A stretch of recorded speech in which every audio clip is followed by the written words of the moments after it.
after that for another 6. Shari was heartbroken that she would not be able to work at Carowinds that summer. The only consolation was that she'd be joining Dawn at Columbia College in the fall. At about 10 o'clock that morning, Shari called her mom from school and said she would call again when she was leaving so they could meet up at the bank to get traveler's checks for her trip. She called again around 11 o'clock, saying she was not yet ready but would call back soon.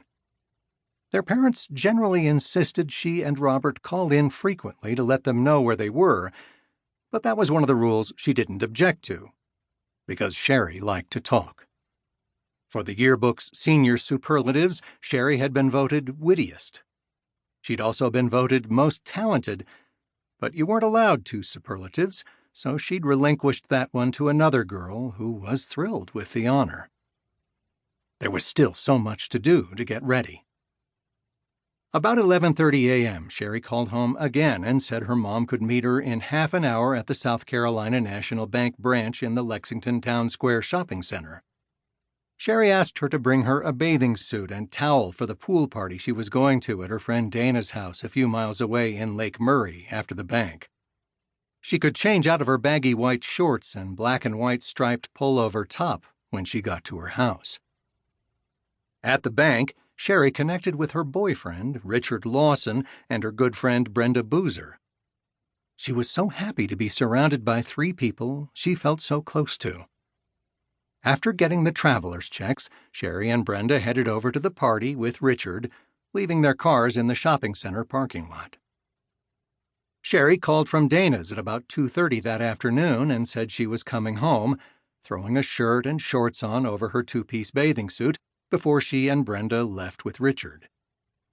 About 15 minutes later, the trio got back to the shopping center where Brenda and Shari could each retrieve their cars.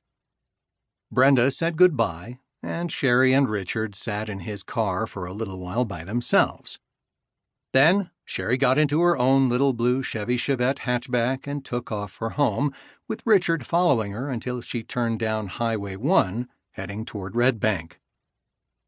The Smiths lived out in the country, in a house they built on 20 acres of land on Platte Springs Road, about 10 miles outside of Lexington. The house was set back from the road on a rise, up from the 750-foot-long driveway, so there was plenty of privacy. The girls weren't thrilled about moving from their previous home on a cul-de-sac in the comfortable Irmo community in Columbia, where their friends were close by and their schools only a mile away. But their dad had been raised in the country, and he thought it would be the best way to raise his own children.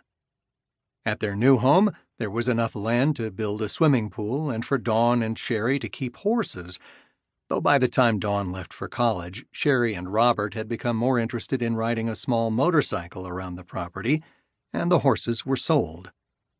The 2 kids would ride, sometimes for hours at a time, playfully squabbling about who was getting more time on the bike. Despite her feminine blonde beauty and angelic singing voice, unlike Dawn, whom her younger sister used to tease as a goody-goody, Shari had a lot of tomboy in her.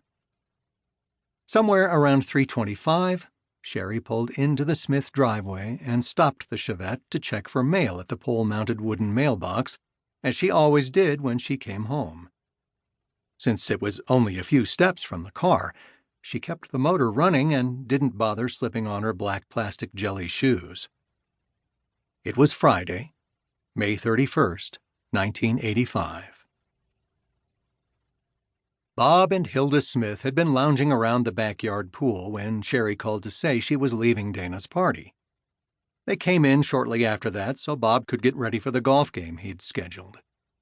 Bob, an engineer who had worked for the highway department, now sold electronic scoreboards and signs for a company called Daktronics and often worked at home. He also volunteered to minister in prisons and boys' correctional schools. Dawn and Shari often accompanied him to sing. Hilda was a part-time substitute public school teacher.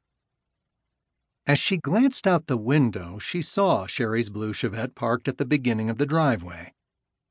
When the car hadn't moved after a few minutes, Hilda concluded Shari must have received a letter from Dawn and stopped to read it. Shari loved hearing from Dawn.